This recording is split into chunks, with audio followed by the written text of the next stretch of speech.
Les amis, bonjour, j'espère que vous allez bien. Bienvenue dans cette nouvelle vidéo. Aujourd'hui, on va vous présenter une 640i Grand Coupé équipée donc d'un N55. Donc c'est le frérot Pierrot qui vient juste d'acheter son véhicule.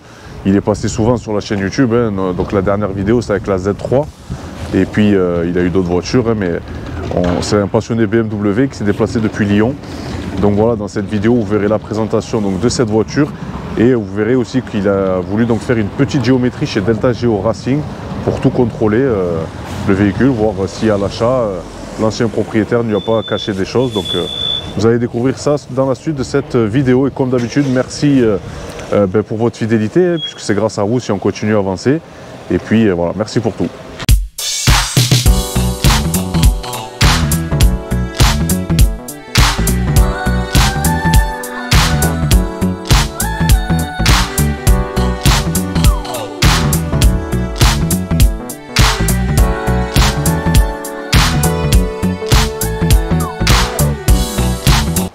Série 6 Grand Coupé. Voilà, c'est ça.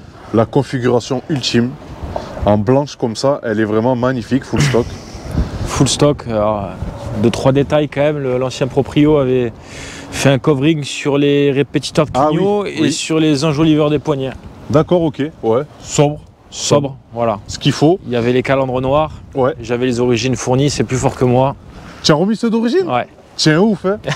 Pierrot, mais c'est pas tiens ouf, tiens un vrai BMiste, tu vois. C'est que je les aime d'origine, les voitures. Oui, je sais. Je sais. C'est ce que j'aime chez toi, tu vois, c'est que tu es vraiment le BMiste puriste qui veut garder son truc, tu vois, le plus stock possible. C'est ça. Ouais. C'est vrai que c'est beau, c'est un Pacem, hein. C'est ça. C'est un Pacem, hein. Individuel. Individuel en plus ça, bah là, regardez, on reconnaît hein, par rapport au pare-choc. Le design qu'il a, franchement, c'est très joli. J'aime beaucoup aussi, tu sais, la signature lumineuse. C'est... Voilà. Regardez-moi ça. Si ça, c'est pas beau, franchement, ça le fait. Avec les petits répétiteurs orange, un peu comme sur les séries 5. Ah ouais, tout à fait. Ça rappelle la E60, ça. Hein, voilà. La belle époque de la E60. Voilà, pareil à l'arrière aussi, je crois. Non, même pas. Non. Non. D'accord. Non, mais en tout cas, elle a une gueule incroyable. Tu vois, t'as vu cette ligne? Et puis, il faut savoir, donc vu que c'est un grand coupé, ben, on n'a pas de montant de porte. Hein. Et idem à l'arrière, c'est ça? À l'arrière, il y a petite custom. Voilà, c'est ça, tout à fait. Voilà. Tout à fait. C'est ouf. Hein. Après, tu le sais, les séries 6, c'est simple. C'est soit on aime pas. Ah, moi, celle-là. Tout, hein? Celle d'avant, c'était un peu particulier. Ouais. C'était vraiment soit t'aimes pas. Celle-là, pour ne pas aimer, c'est quand même. Ouais, faut. Mais ça peut arriver. Bon, là, on a. On a un individu qui nous fait coucou. Là, regardez-moi ça. La signature donc lumineuse de ces séries 6. Le petit logo, allez, config tranquillou, soft.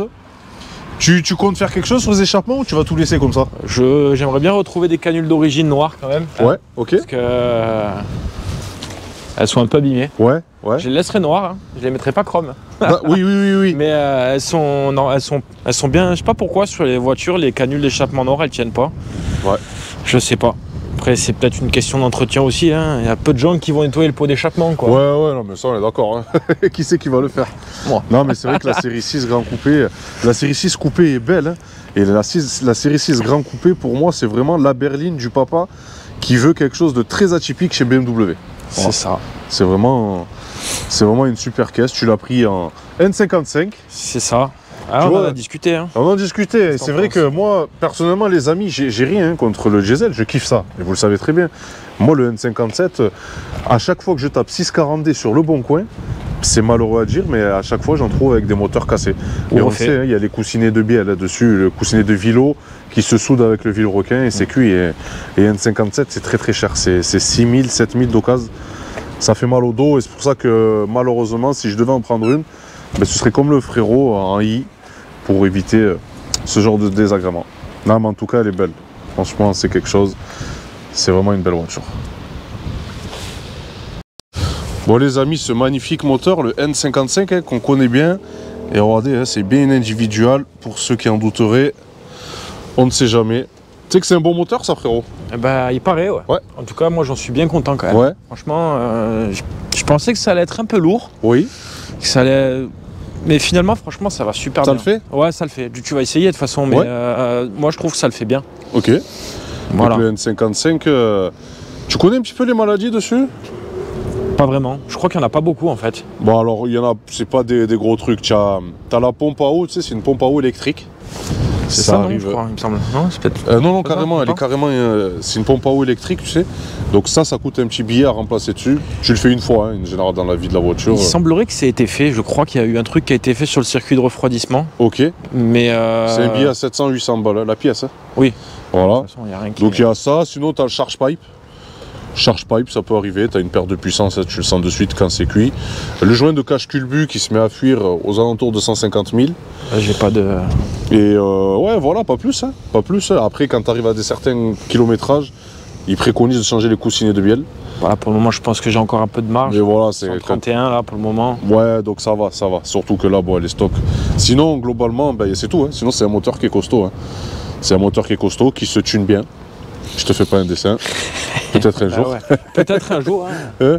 Ouais, on ira voir le gros là-bas. Mais ouais, c'est vrai que c'est un moteur qui se tune bien, mais c'est un moteur qui est fantastique. Moi, je l'avais, tu sais, sur la 235i en stage 3. Hein. Ça devait être quelque chose. Avec un big turbo, ouais, c'était un gros bordel. Ouais. Après, là, pour le coup, avant de faire du tuning, entre guillemets, quoi, ou d'améliorer les perfs, le tout, c'est déjà de bien l'entretenir. C'est clair, hein, on est d'accord. Sur les pièces, on n'est plus sur, sur les mêmes tarots, quoi. On est d'accord, on est d'accord. Mais c'est un beau véhicule et je pense que ce moteur là dessus, ouais, ça doit être quelque chose d'assez agréable. Donc les amis, l'intérieur de cette magnifique série 6 avec donc le seuil de porte M, les sièges, ils sont bien dessinés. Hein. Ils sont pas mal, ouais. Ouais, franchement moi j'aime bien, ils sont bien dessinés.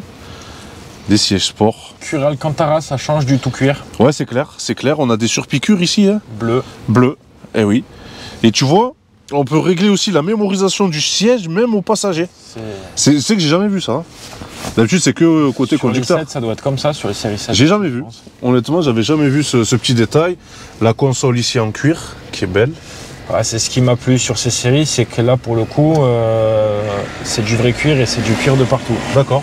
Voilà, c'est pas du Sky. Ouais, c'est pas du Sky. Même là, t'en as du cuir. Ah oui, ici, ouais, de partout en fait. Partout. Ouais. Voilà. Tout à fait. Le petit volant classique. Simple. Tu vas le mettre le 3 branches ou pas? J'aimerais bien. Le phase 2. Mais c'est très cher. Oui, pour ce que c'est très cher. Ouais, il est pas donné. Mais ouais, j'aimerais bien. Dans l'idée, j'aimerais bien quand même. T'as du cuir aussi, ouais, sur tout le tableau de bord, full. Hein. Ouais. Incroyable, et beau design. Hein. C'est vrai que ces séries 6, c'est vraiment quelque chose, on ne s'en lasse pas. On n'en voit pas beaucoup en fait. Et donc à chaque fois, moi que j'en vois une, tu sais, je suis amoureux un peu. Tu le sais, bah, hein. Oui. Tu connais le truc. Hein. En tout cas, c'est beau, en blanc comme ça, brillant. C'est frein blanc, c'est ça. C'est le seul truc d'individuel qu'elle a, la voiture, en fait. J'ai jamais vu une BM avec ça. Voilà. Franchement, hein, c'est la première. Bois blanc. Et oui, bois blanc. Frein. Incroyable. Ça. C'est du frein blanc. Incroyable. Écoute, pour cet intérieur hein, qui est beau. Donc je rappelle aussi également que c'est une 4 places. Hein. 4 places à l'arrière. Mais bon, des bons passagers. Là, ça doit être confortable. Hein. Oui. Hein? Ouais. Alors, franchement, c'est beau, belle finition. Regardez, même ici, là, on retrouve un petit peu d'alu brossé. Non, franchement, c'est joli. Donc, les amis, nous voici à bord de cette magnifique série 6 Grand Coupé. Et donc, le frérot Pierrot m'a laissé le soin de vous faire l'essai routier. Hein. Donc, ce sera un essai routier tranquillou. On est là pour apprécier le confort de cette voiture. Et c'est vrai que déjà, au premier tour de roue, qu'est-ce que c'est souple. C'est un truc de fou. C'est incroyable. La souplesse du véhicule. On est dans un canapé. C'est simple. Ouais. Ah ouais. Et tu vois, c'est là l'option châssis entre guillemets full adaptatif. Ok. C'est-à-dire que tu as 4 amortisseurs qui changent, donc du coup qui sont adaptatifs. Ouais. Et en plus de ça, tu as les roues arrière directrices. Voilà, ouais. Parce que là, je te cache pas que j'allais te dire.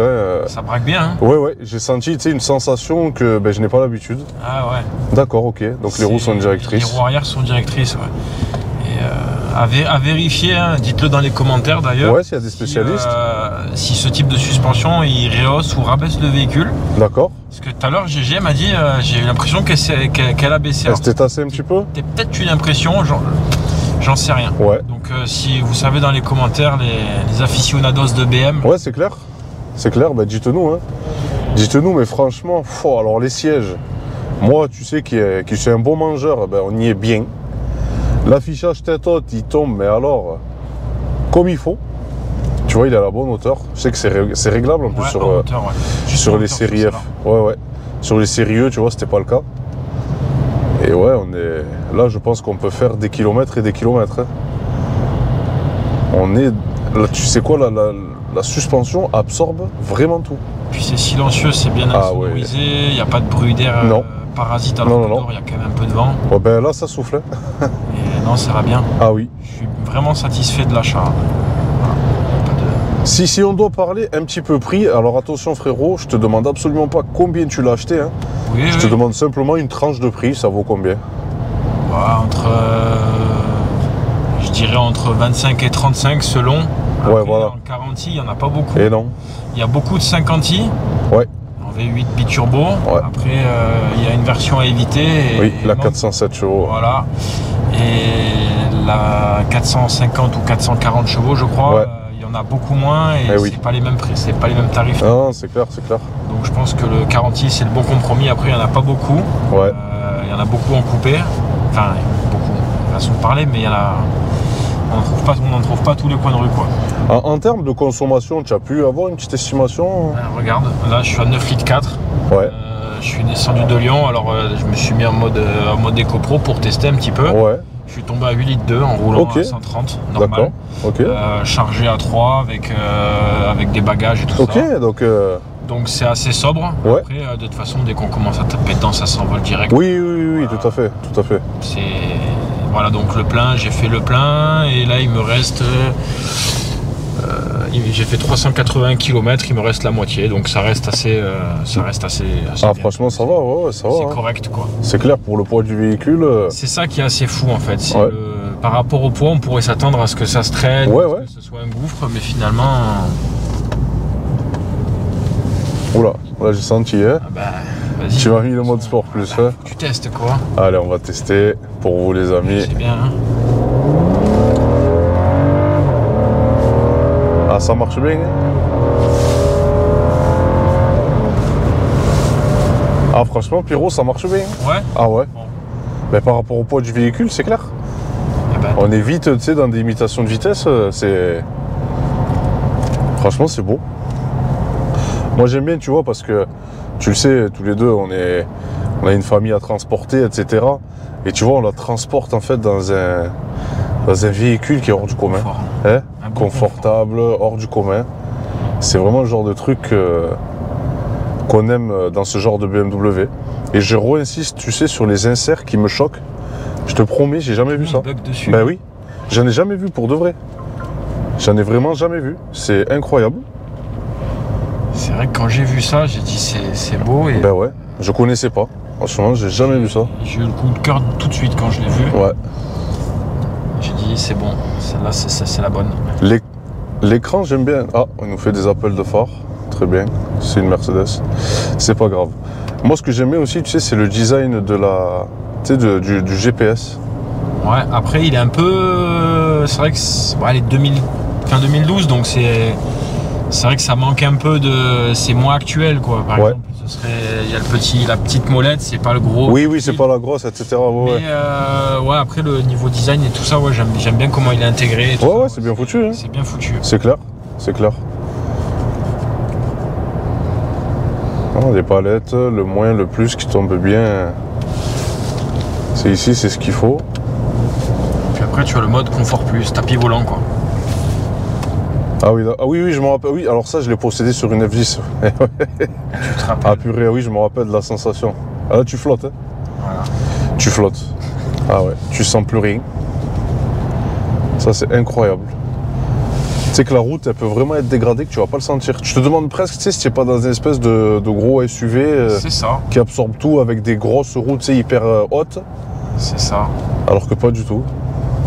Non, c'est bien bas, c'est bien par terre. Ouais. Ah, c'est une sacrée voiture. Ah, c'est une sacrée caisse. Je regrette pas mon achat. Non, bah non. Non, parce que tu vois, tu es entre une berline et un coupé, en fait. Hein. C'est ça. Alors, je sais pas, toi, tu dirais quoi? C'est un mix de... C'est comme, tu vois, c'est un mix de série 7, série 5. Tu dirais quoi, toi, franchement, je te dirais, moi, pour avoir possédé, tu sais, une F10 avec équipé de cet amortisseur en mode confort plus. J'avais le mode confort plus parce que c'est pas toutes les voitures qui ont le mode confort plus. Tu vois, sur les F10 en général, c'est confort. Si c'est confort plus, c'est que tu as justement l'amortissement adaptatif. Si je devais te donner mon ressenti, on est dans une espèce de grosse série 5, mais avec la sensation d'être dans un coupé. D'accord, ouais, il n'y a pas de... Non, ce serait une série 5 F10, ouais, mais en coupé. D'accord. Tu vois, parce que même par rapport... là, on sent qu'on est un peu plus bas que sur une série 5. Tu vois, comme on est assis, on est un peu plus bas. Et le fait, tu sais, de ne pas avoir de montant et d'avoir directement les vitres, ouais, c'est un coupé. C'est un coupé sur une grosse berline. Bon, ben ouais. Ouais. Ah, je me savais pas trop où la placer par rapport série à la... 7. Après, je n'ai pas possédé série 7. Hein. Série 7, j'en ai déjà essayé. C'est quand même un poil plus bateau. Ouais, c'est moins... C'est un poil plus bateau. Alors là, on est en confort plus, donc il n'y a pas de souci. Mais tu vois, tout à l'heure, quand tu m'as mis en mode sport plus, tu sens que tu es quand même dans un véhicule rigide et aux allures quand même... c'est pas de sportif, d'une grosse GT, quoi. D'une grosse GT. Alors que la série 7, tu vois, tu es quand même un poil plus dans un bateau. Voilà, dans un bateau. Mais en tout cas, c'est génial. Hein. Ah, on avale les kilomètres, mon pauvre. Et regardez, si c'est assez réactif. Moi, ce que j'aime dessus, c'est vraiment la boîte. Là.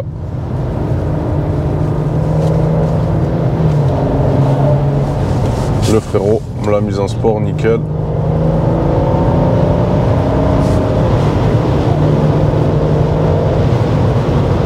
Oh, franchement, c'est génial, on sent rien. Elle flotte, elle avale la route comme... C'est génial. Le compteur. Vous voyez que j'aime bien ce style de compteur là. Puis ce que j'aime bien, c'est qu'il passe en orange aussi la nuit. Et ça, oui. Bah, tu sais que ça, c'est le puriste BMW qui veut que son compteur il soit orange. C'est le... Ouais, je sais qu'il y a un codage pour le laisser blanc, oui, mais moi, tu peux le laisser blanc. Il passe orange. Et oui. Ça me rappelle ma F31 et forcément les autres, les BM à l'ancienne, donc en orange, quoi. C'est ça qui me... Et tout à fait. Voilà, ça a été inspiré, bien sûr, de l'aéronautique. On a le petit éclairage aussi qui est en orange sur les côtés. Bien. Là, tu vois pas trop. Mais ah oui. Moi, je vois là, dans les montants de porte aussi, il y a des petites appliques orange. Ouais. Bah tiens, regarde, il est passé en orange. Ah ben voilà, il est passé en orange. Voilà. Et oui. Donc ça me plaît. Et oui. Ben moi, c'est pareil. Hein. Et je trouve que le compteur là, comme ils l'ont fait, avec le entre guillemets l'écran dessous, je trouve qu'il est vraiment bien réussi. Ouais. Joli, en fait, tu as un mix, tu vois, tu as un mix de ancien et de nouveau avec ce compteur là. Le Black Panel. Tu as en bas la partie donc, qui est digitale, donc ça te donne un petit look de modernité, mais tu gardes ton compteur à aiguille à l'ancienne, tu vois, traditionnel. Allez les amis, on se fait une dernière petite accel. Elle est rapide la boîte, c'est incroyable. Elle est rapide la boîte, frérot. C'est quelque chose. Hein. C'est vraiment une réussite. C'est la ZF8. Hein. Ah ouais. Ultra efficace. Et puis en plus, elle semble avec le temps maintenant, les années qui passent, elle semble quand même fiable. Hein. Ah oui, mais il n'y a pas de souci. Ah non, mais il n'y a pas de souci particulier. Alors, juste en cas de préparation, c'est vrai que les anciennes boîtes encaissaient un peu plus de couple, mais c'est normal. Hein. Ouais. Les anciennes boîtes, là, les 6HP28, c'était des boîtes de tracteurs, de camions. Forcément. C'était des boîtes de camions et donc forcément, tu lui mettais 1000 newtons dans la gueule, la petite, elle branchait pas. Là où 1000 newtons sur une 8 HP, elle les acceptera pas, ou du moins je pense pas. Enfin, c'est sûr que voilà, elle les acceptera pas, mais pas longtemps. Mais par contre, après, au niveau efficacité, souplesse et confort de conduite, à une 8 HP, c'est une 8 HP, c'est inégalable. C'est rapide, ça passe très très tôt.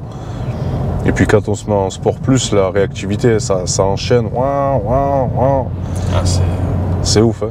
C'est ouf. Et tu sais que une 8 HP, si tu fais le stage 3 de boîte, t'es aussi rapide qu'une DKG. Ah bon? Ah oui. Eh oui. Après, j'ai jamais trop eu l'occasion de voir ce que ça donnait une DKG, mais... une DKG, c'est monstrueux, tu vois, c'est un double embrayage, ça passe très rapide. Un stage 3 de boîte sur une 8 HP, c'est aussi rapide qu'une DKG. Eh ben, c'est bon à savoir. Ouais. Donc ça, c'est vrai que c'est une très bonne boîte. C'est une très très bonne boîte. En tout cas, canapé.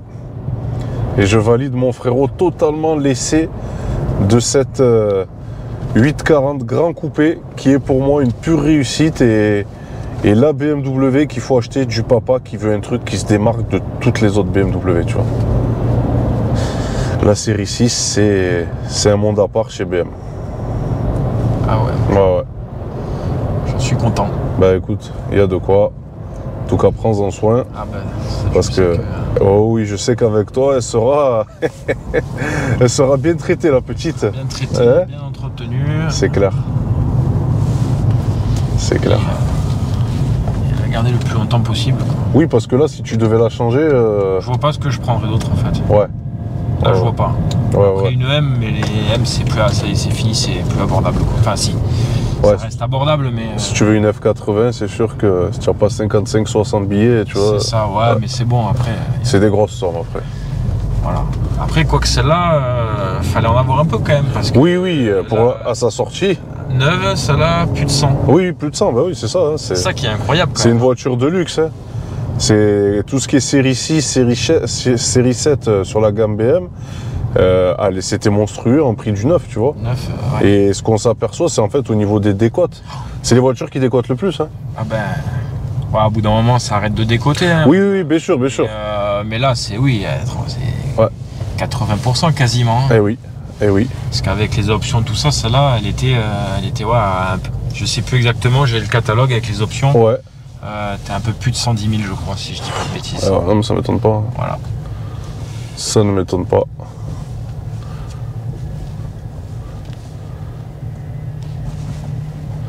Et tu vois, là, on est dans un autre monde. Tu vois un truc qui n'a rien à voir. Elle est folle, celle-là. Ouais, celle-là, elle est un peu folle. Elle est comme le propriétaire, je crois. Elle est un peu déjantée. Et écoute, mon frérot, franchement, merci pour cet essai que j'ai trouvé... Tu sais, toujours. Hein. Ouais, je sais. Je partage. Je sais, mon frérot. Donc vraiment, les amis, hein, en résumé de cette caisse, c'est une caisse qui est folle. Et pour celui qui veut avoir une voiture essence, mais transporter sa famille dans une voiture en sécurité et surtout avec un design space, grave. Franchement, foncez, grave. La F10, c'est joli hein, sur ces générations-là, mais une série 6 Grand Coupé, ça n'a rien à voir. C'est une voiture un petit peu d'ailleurs extraterrestre. C'est quand tu la vois passer comme ça, tu sais, tu es obligé de te retourner. Tu regardes un petit peu. Tu dévises les têtes. Eh ouais, tu dévises tes têtes. Exactement. Exactement. Et voilà les amis, c'est la fin de cette vidéo, j'espère qu'elle vous aura plu. Écoutez, ça nous aura donné donc l'occasion de découvrir une magnifique 640i, il n'y en a pas beaucoup, en grand coupé comme ça, en plan en plus de ça, c'est une belle configuration, moi que j'aime beaucoup. Donc mon frérot, on te remercie encore une fois. Hein. Bah avec plaisir, tu le sais de toute façon, hein. C'est toujours... Ouais, je sais, mais c'est toujours cool, tu vois, tu viens, tu montes tes caisses, tu donnes de la force. Ah, toujours. Et c'est toujours des caisses assez atypiques. Donc, et je serai toujours là pour donner de la force. Bah, c'est très gentil mon frérot, c'est très gentil mon ref. Ouais, avec plaisir. C'est très gentil. Voilà les amis, hein, je vous refais juste un petit tour du propriétaire parce qu'elle est belle. Hein, vous le savez, moi je suis amoureux de ce genre de caisse. C'est joli. Et dans cette belle configuration, franchement ça le fait. Donc voilà les amis, prenez soin de vous et on se retrouve bientôt pour de prochaines vidéos. Ciao ciao.